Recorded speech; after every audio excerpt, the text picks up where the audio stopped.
నువ్వేదో సంతోషంగా ఉన్నట్టు నటిస్తున్నావు తప్ప నీ హృదయంలో కన్నీళ్ళే నీకు ఆహారంగా ఉన్నాయి. వేదన అనుభవిస్తున్నావు.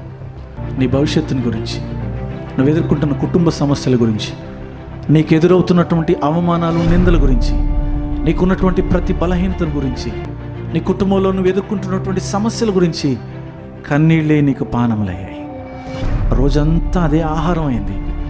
ఆ కన్నీళ్ళతోటే నీ దాహము, నీ యొక్క ఆకలి తీర్చుకుంటున్నావు.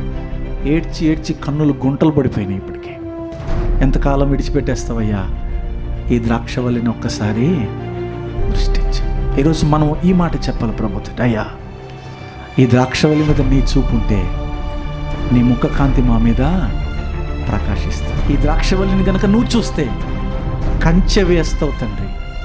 పాడైపోతున్న నా బ్రతుకు తిరిగి మరలా కడతావు ప్రభువా.